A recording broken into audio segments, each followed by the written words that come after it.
The libertarian socialist goes on to insist that the state power must be eliminated in favor of the democratic organization of industrial society, with direct popular control over all institutions by those who participate in as well as those who are directly affected by the workings of these institutions.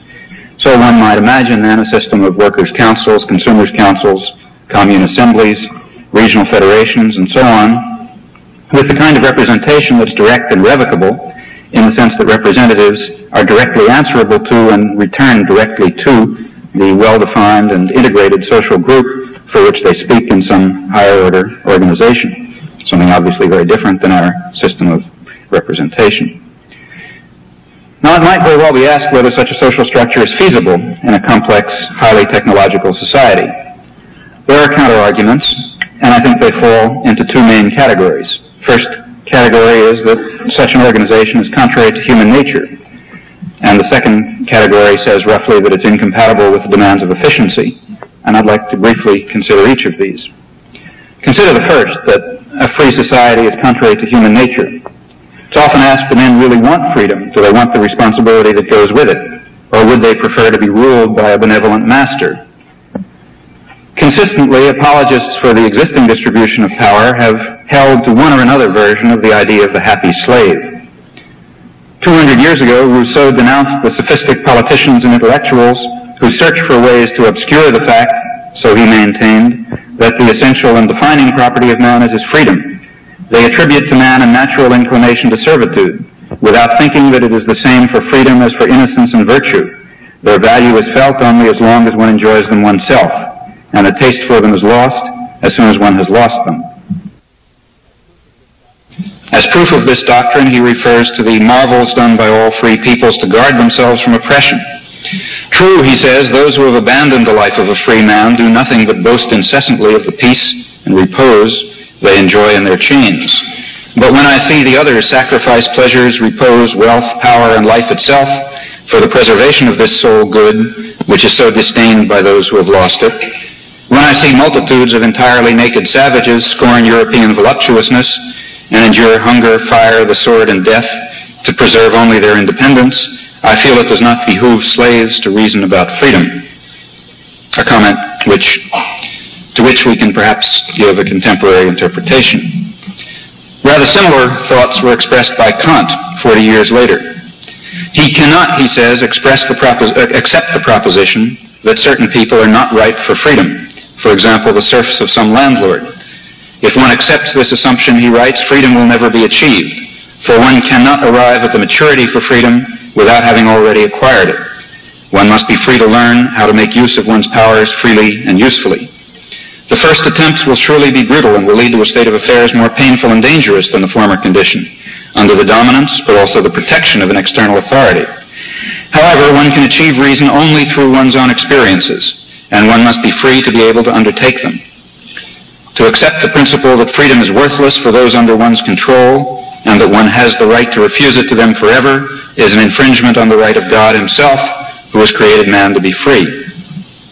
This particular remark is interesting because of its context as well. Kant, on this occasion, was defending the French Revolution during the Terror against those who claimed that it showed the masses to be unready for the privilege of freedom. And his remarks, too, I think, have obvious contemporary relevance.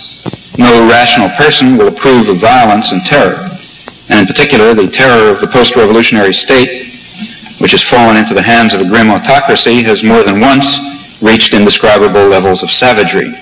At the same time, no person of understanding or humanity will too quickly condemn the violence that often occurs when long subdued masses rise against their oppressors or take their first steps towards liberty and social reconstruction. Humboldt, just a few years before Kant, had expressed a view very similar to that. He also said that freedom and variety are the preconditions for human self-realization. Nothing promotes this ripeness for freedom so much as freedom itself. This truth perhaps may not be acknowledged by those who have so often used this unripeness as an excuse for continuing repression, but it seems to me to follow unquestionably from the very nature of man. The incapacity for freedom can only arise from a want of moral and intellectual power. To heighten this power is the only way to supply the want, but to do so presupposes the freedom which awakens spontaneous activity.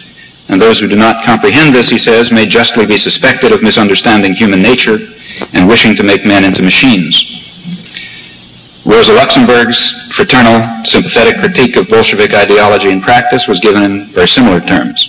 Only the active participation of the masses in self-government and social reconstruction could bring about what she described as the complete spiritual transformation in the masses degraded by centuries of bourgeois class rule, just as only their creative experience and spontaneous action can solve the myriad problems of creating a libertarian socialist society.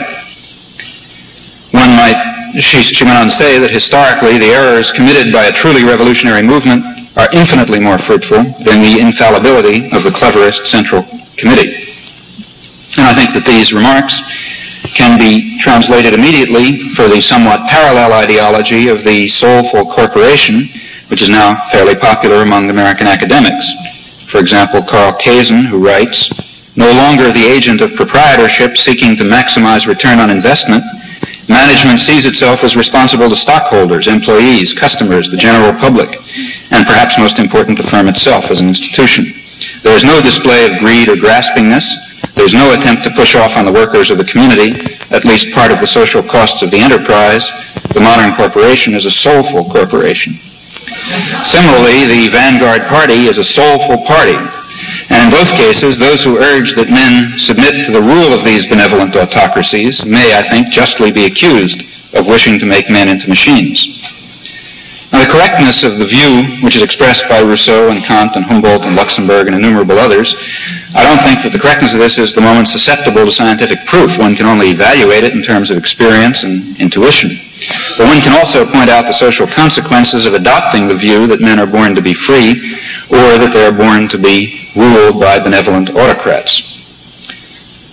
What of the second question, the question of efficiency? Is democratic control of the industrial system down to its smallest functional units incompatible with efficiency? This is very frequently argued on several grounds. Some say, for example, that centralized management is a technological imperative, but I think the argument is exceedingly weak when one looks into it. The very same technology that brings relevant information to the board of managers can bring it at the time that it is needed to everyone in the workforce. The technology that's now capable of eliminating the stupefying labor that turns men into specialized tools of production, this technology permits in principle the leisure and the educational opportunities that make them able to use this information in a rational way.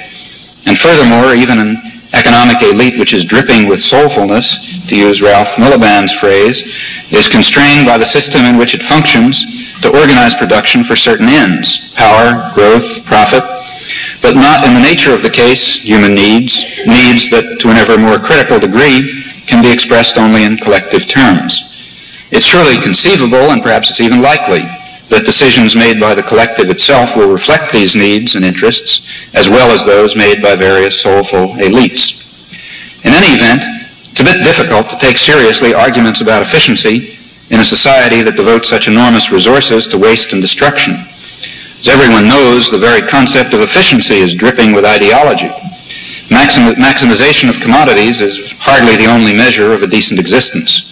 The point is familiar, and no elaboration is necessary.